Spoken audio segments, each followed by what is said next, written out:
Olá, misteriosos! Tudo bom com vocês? Sejam bem-vindos a mais um vídeo no canal Sempre um Mistério. Te convido agora de início a já curtir o vídeo e já se inscrever no canal. Vem fazer parte dos nossos misteriosos, beleza? E hoje nós vamos falar de um caso muito bizarro e que é muito interessante. Eu trouxe para vocês hoje o caso das Gêmeas Silenciosas. Já ouviu falar sobre esse caso? Se você já ouviu falar sobre esse caso, já deixa nos comentários, me fala o que você achou dele. Se você não viu, continua comigo até o final do vídeo e aí depois você me dá um feedback, beleza? Então vamos direto para o nosso caso.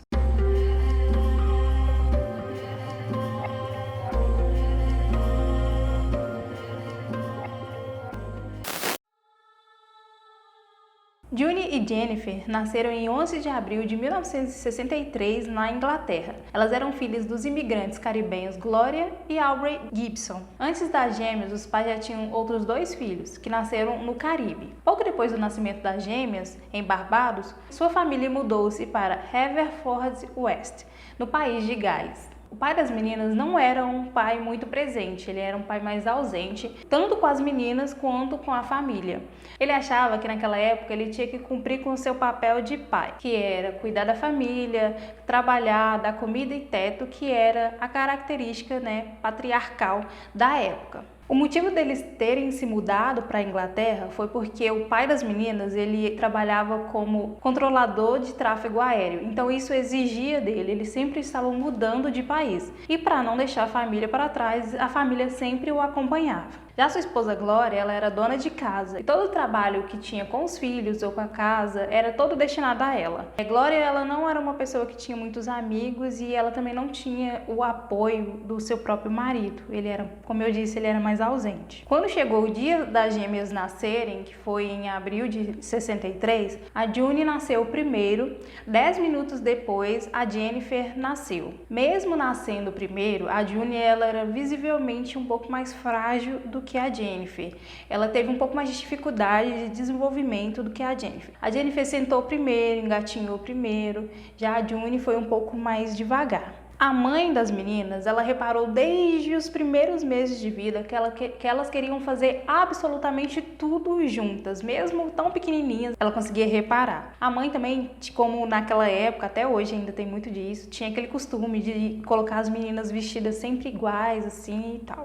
Já um pouquinho mais velhas, quando as meninas estavam na faixa de 3 anos, elas ainda não falavam quase nada. Elas falavam uma frase ou outra com 2 ou 3 palavras, E isso não alarmou de primeira, assim, negativamente os seus pais, porque eles sabiam que o atraso de fala em gêmeos é até comum. Porém, ainda muito pequenas, as gêmeas elas começaram a criar uma linguagem própria. Elas recusavam a socialização, então elas começaram a criar uma forma de se comunicar entre elas que era quase impossível de se entender. Nem as pessoas de fora, nem as pessoas de dentro da casa conseguiam entender como elas se comunicavam. Elas ainda tão pequenininhas, com 3 anos, já estavam presas no mundo que elas mesmas criaram. Só para poder criar uma linha do tempo, elas nasceram em 63 e em 1967 a irmã mais nova delas nasceu e ela chamava Rose. Mais tarde a gente fala da Rose. As meninas falavam um idioma que chamava crioulo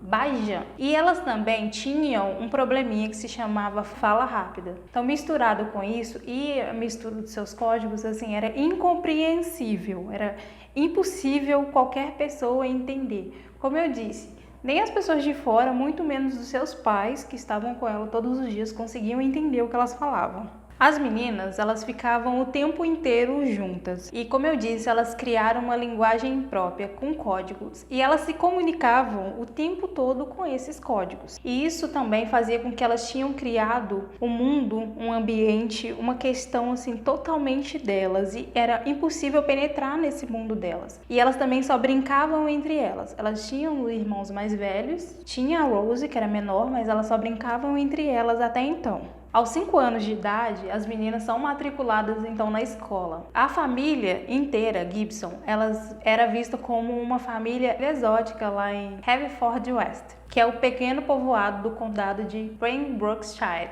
Não sei se é assim que fala, gente, então me perdoe minha pronúncia. Onde nunca se viam pessoas negras morando por lá. E como eu disse, a família ela acabava sendo incomum por não terem pessoas dessa forma lá, né? E na escola não seria diferente para gêmeas, não. Na escola, os professores definiam as gêmeas como tímidas, muito quietas e excêntricas. A união das meninas ela parecia impenetrável mesmo. Elas empenhavam em ter movimentos sincronizados, em imitar os movimentos umas das outras de forma sincronizada, e a fala delas atingia uma velocidade e uma fluidez tão impressionante que já era difícil dos adultos entenderem. Assim, mas uma hora ou outra eles conseguiam entender alguma palavrinha, mas com essa rapidez e essa fluidez ficou impossível mesmo, assim, de entender qualquer coisa que elas estavam falando. Lembram da Rose? Pois é, apenas a Rose era aceita dentro do mundo daquelas meninas. As meninas faziam os mesmos movimentos como se elas fossem espelhadas. Se uma levantasse o braço, a outra também levantava o braço. Se uma espirrasse, a outra também repetia o mesmo gesto. Mas o que era mais impressionante era a sincronia com que isso era feito. Uma conseguia copiar a outra de uma forma muito rápida. Um terapeuta do colégio, chamado Kate Arthur, ele disse que ficou fascinado e impressionado com todo o comportamento das meninas, porque, segundo ele, essa sincronia e essa imitação que uma tinha com a outra chegava ao extremo. Se uma caía, a outra se atirava ao solo. Se uma não falava, a outra também não falava. Apesar do seu comportamento exacerbado, as gêmeas, elas de forma muito sucinta, conseguiam comunicar assim de vez em quando com alguns meninos da escola. E elas eram até aceitas por eles, porque eles achavam assim até legal essa extravagância que era o comportamento das meninas. Mas tudo mudou quando as gêmeas tiveram que mudar de colégio aos 9 anos de idade, lá em 1972. Seu pai foi destinado a servir em Broughton, que é um condado perto de Devon, lá na Inglaterra também. Porém, nessa escola onde as meninas estudaram em Devon, as crianças de lá achavam o comportamento delas extremamente bizarros e assustadores, né? Então as meninas eram vítimas de constantes insultos e gozações o tempo inteiro. Elas eram as únicas crianças negras na escola e elas se imitavam o tempo todo, se limitavam o tempo todo, conversavam uma com a outra o tempo todo com códigos, e isso era motivo suficiente para poder fazer com que as crianças achassem aquilo totalmente esquisito. Isso era como se fosse um gatilho para que as crianças maltratassem elas constantemente. O assédio com as meninas era tanto, mas tanto na escola, que a diretora chegou a falar que seria mais interessante, não falou, né? No caso, ela fez isso. Ela liberava as meninas da escola mais cedo, antes da aula acabar, para as meninas não se encontrarem com outras crianças para poder evitar o bullying, né? Que na época não chamava bullying, mas para evitar aí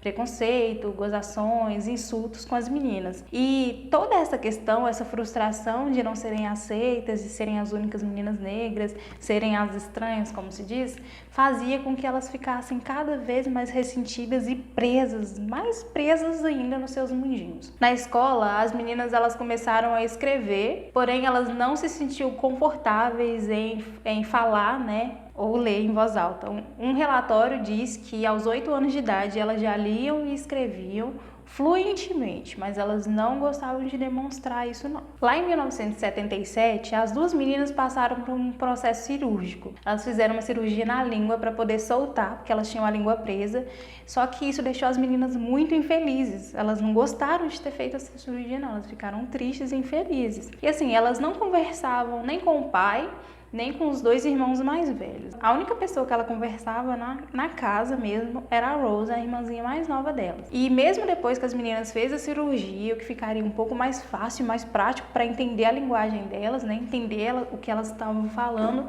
mesmo assim elas continuaram falando em código e só entre elas mesmas. Quando as irmãs tinham 14 anos, elas foram indicadas a fazer uma sessão de terapia, mas foi uma sessão de terapia sem sucesso nenhum. Era para poder ajudar elas conseguirem se comunicar melhor com as outras pessoas, né? Uma socialização melhor. E não deu certo. Então elas foram enviadas para 2 internatos. Cada uma foi para um internato, tentaram separar elas para ver se elas conseguiam se comunicar com outras pessoas. Porém, as meninas entraram no estado catatônico. Elas ficavam paradas porque elas estavam tão acostumadas com a companhia uma da outra, que elas ficavam nesse estado catatônico, paradas, assim, sem comunicação, sem nenhum som, nada. Elas ficavam como se fossem 2 estátuas, assim, cada uma no internato, sabe? Fora que elas também ficavam completamente isoladas, elas não queriam contato com mais ninguém que estava lá. Quando eu falo sobre um estado catatônico, é que as meninas, elas não podiam ser separadas, elas se sentiam unidas, assim, por uma força gigantesca. Então, quando elas se viam separadas, elas ficavam paradas, assim, por horas, eram horas, não eram minutos, ou tá de boa, vou ficar quieta aqui de boas por um tempo, depois, não, elas ficavam completamente isoladas e paradas por horas. Isso desencadeou na June um sentimento de angústia muito grande e infelizmente ela tentou suicídio, né, aos 14 anos nesse internato. Com medo, né, de tudo que poderia desencadear mais ainda para frente, as meninas então começaram a receber educação em casa. Aí isso fez com que elas encontrassem consolo nas leituras, principalmente na escrita. Quando as meninas se reencontraram novamente, elas ficaram 2 anos isoladas dentro dos seus quartos, quietas, só elas mesmas. E elas desenvolveram alguns rituais assim muito bizarros. Elas decidiam quem ia acordar primeiro, quando uma ia acordar e depois quando a outra ia dormir. Elas também decidiam quando uma ia respirar e a outra não. Enquanto uma respirava, por exemplo, a outra tinha que ficar segurando o ar. Aí depois a outra respirava e a outra ficava segurando o ar. Era realmente uns rituais muito bizarros que elas faziam. Como eu disse, durante toda a infância das meninas, elas tiveram muita dificuldade, elas não conversavam mesmo, elas já não conversavam com o pai nem com o irmão desde sempre. Com a mãe, elas trocavam uma palavrinha ou outra. Como eu falei, elas só conversavam mesmo com a menininha pequena, né, com a irmãzinha mais nova, Rose, mas com a mãe, elas uma hora ou outra trocavam palavras. Mas nesse período que elas estavam isoladas nos seus quartos, quando elas queriam comunicar com a mãe, elas deixavam um papelzinho rabiscado assim, sempre no topo da escada, para poder falar para a mãe o que elas queriam dizer. E elas também não sentavam mais à mesa com a família. Aos 16 anos, as gêmeas ficavam praticamente o dia todo também brincando de boneca. Elas sempre criavam uma cena onde existia um pai que é bem exigente com seus filhos, né, e que sempre o puniriam eles caso fizesse algo errado. As meninas também decidiram amarrar uma faixa aqui nos seios e elas apertavam, isso elas estavam com 16 anos, então já estava ali na adolescência, criando o corpo, mas elas colocavam uma faixa para poder apertar os seios porque elas não queriam crescer, elas queriam ficar, como se diz, eternamente sendo criança, elas queriam ser criança. Então elas ficavam escrevendo histórias e encenando peças de teatro com suas bonecas. No Natal de 1979, os pais das gêmeas deram de presente para elas 2 diários. Cada uma recebeu um diário e aí elas começaram a escrever histórias e então começou uma possível carreira de escritoras para as meninas. June e Jennifer passavam então nesse momento a maior parte do dia escrevendo várias e várias histórias e isso abriu uma janela totalmente diferente do que estavam acostumadas a escrever. O diário de June estava escrito a seguinte coisa: ninguém sofre como eu, não com uma irmã, com um marido sim, com uma mulher sim, com um filho sim, mas esta minha irmã é uma sombra negra que está me roubando a luz do sol. É meu único tormento. Por sua vez, a Jennifer escreveu então seus pensamentos complicados e bizarros. Ela quer que sejamos iguais. Há um brilho assassino em seus olhos. Querido Deus, tenho medo dela. Não é normal alguém estar deixando minha irmã louca. Sou eu. Essas frases são tiradas do diário de June e de Jennifer. São verídicas, tá, gente? As meninas, elas realmente tinham um dom para escrever, né? Então elas participaram de um curso por correspondência, um curso de escrita por correspondência, no qual elas escreviam vários romances, né? A maioria desses romances passava nos Estados Unidos ou em Malibu, na Califórnia. E sempre eram jovens, homens e mulheres, que tinham uma vida atormentada e complexa e a maioria das vezes ligado ao ato criminoso. No livro de June, viciado em Pepsi-Cola, o garoto mais popular da classe é sodomizado por um professor e depois condenado a um reformatório, onde acabará sendo objeto de abusos sexuais de um guarda. Já no livro de Jennifer, a boxeadora, o médico salva a vida de seu filho, matando o cão da família e transplantando seu coração. Ainda que o jovem se salve, o espírito do cão vive nele e cobra uma sangrenta vingança. Jennifer também fez uma obra que chamava Discomania, onde uma mulher jovem descobre que o ambiente de uma discoteca local incita os clientes a cometer atos violentos. A June conseguiu publicar seu livro Pepsi-Cola, E a Jennifer, vendo isso, também decidiu fazer um livro que se chamava O Pugilista. Porém, não foi aceito pela editora, E esse momento onde as meninas ficavam escrevendo os seus livros e suas obras foi muito corrido para elas. Nesse momento, a irmã Rose foi completamente excluída da vida das meninas, porque elas ficavam o tempo todo escrevendo, querendo publicar e serem famosas. Elas queriam ser famosas. Porém, as editoras não se identificavam com as histórias das meninas, elas não gostavam. E isso fez com que as meninas ficassem cada dia mais frustradas. E como eu disse, alguns dos livros das meninas tinham aí umas histórias onde jovens cometiam alguns atos criminosos. E como elas estavam sendo, como se diz, excluídas pelas editoras, elas decidiram fazer isso por conta própria. Elas decidiram fazer isso colocando os seus planos então em prática. Depois de tanta frustração com as editoras, como eu falei, nesse momento as gêmeas começaram a beber e a fumar muito. Além disso, como eu disse, elas começaram a colocar em prática suas histórias. Então elas começaram a roubar, fazer pequenos roubos, e elas também assaltavam lojas de conveniência. Quando tinha algum pedestre passando na rua, elas assaltavam. Elas também agrediam esses pedestres, e teve também na sua ficha até mesmo incêndio criminoso. O mais inquietante disso tudo, de quando elas começaram a cometer essas questões, esses atos, é que elas tentavam matar uma outra. Era muito bizarro, elas tentavam se matar. Porém, do nada, depois elas se desculpavam e continuavam a vida como se nada estivesse acontecendo e continuavam inseparáveis. Gente, isso é muito estranho. Eu paro para refletir agora. Quando as meninas estavam então com 18 anos de idade, depois de tentar incendiar um bar, elas foram presas e foram condenadas a 14 anos de internamento numa clínica psiquiátrica de segurança máxima.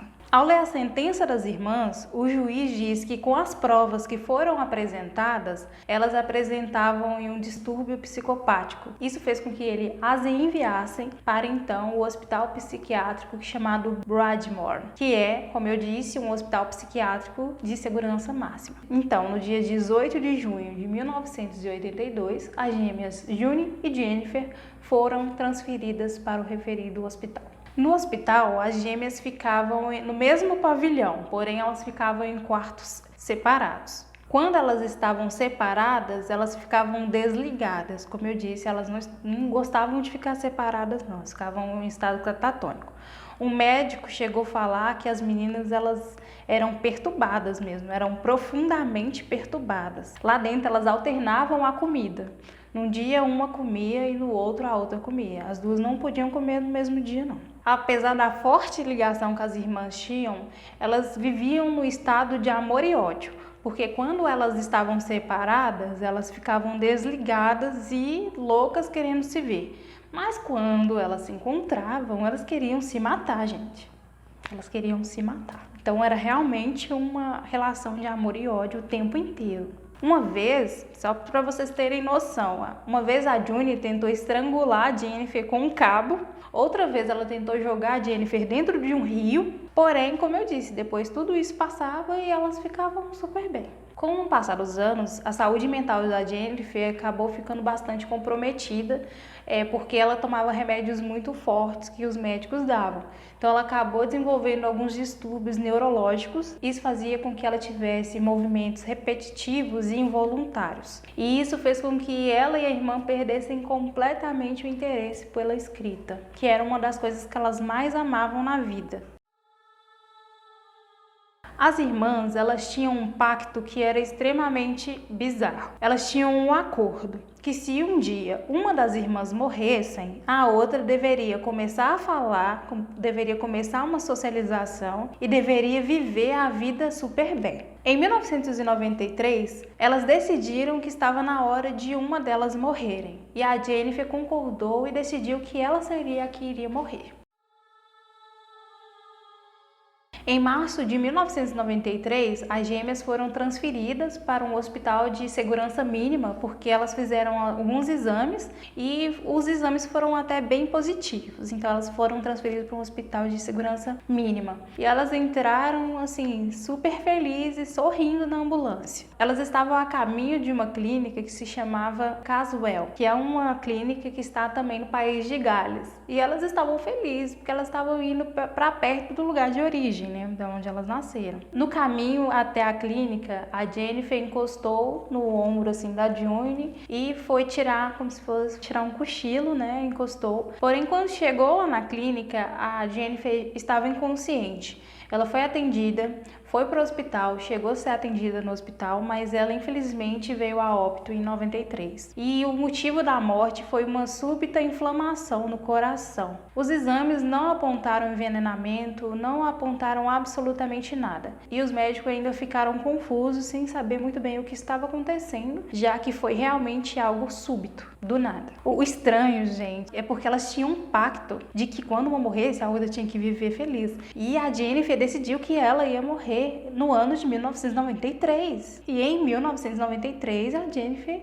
morreu. É uma coincidência, é uma coisa muito estranha, vocês não acham, não? Eu achei muito bizarro. Como eu falei, nos exames não apareceram nada que poderia ser algum remédio muito forte ou alguma droga. E a morte da Jennifer continua sendo um mistério. Quando a June estava dando o depoimento para a polícia, ela falou que no dia anterior a irmã dela estava agindo muito estranho. Ela estava muito ofegante e ela estava dizendo para a irmã que ia morrer. June declarou que quando a Jennifer deitou no seu ombro para poder tirar esse cochilo, ela soltou a seguinte frase: "Por fim, estamos livres." E essa, tecnicamente, seriam então suas últimas palavras.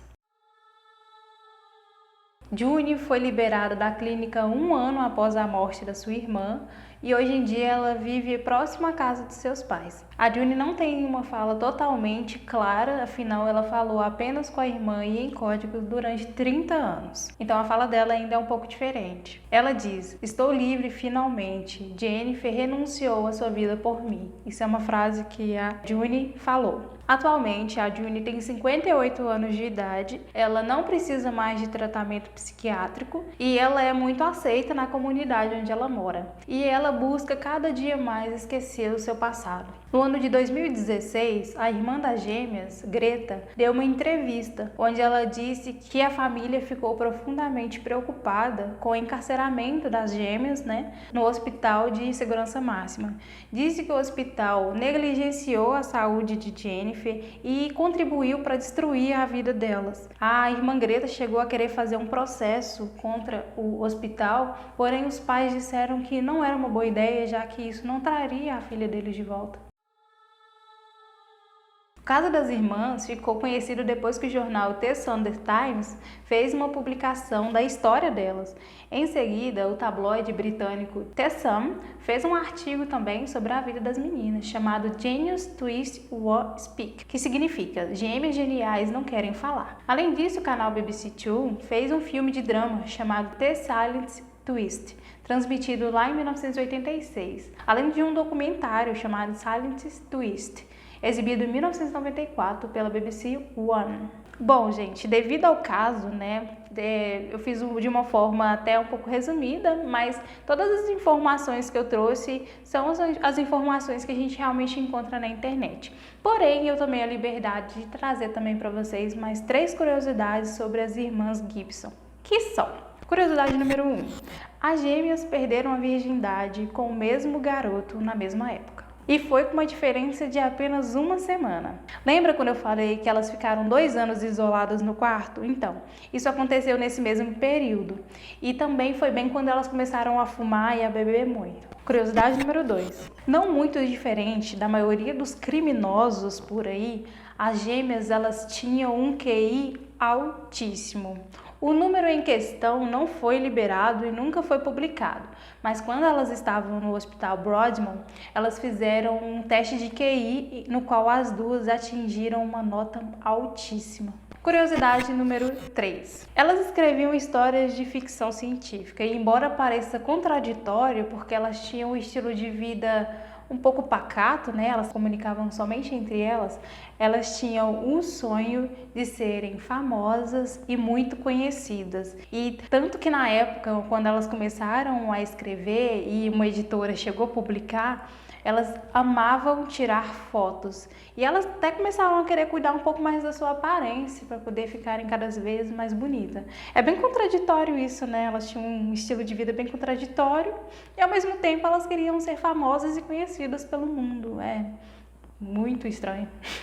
O caso em si é um caso muito complexo e muito bizarro, assim. Quando eu conheci esse caso há muitos anos atrás, eu fiquei, assim, extremamente confusa. Caramba, o que faz isso acontecer? Trazendo para um âmbito da psicologia, é aquela coisa, o sujeito influencia o meio e o meio influencia o sujeito.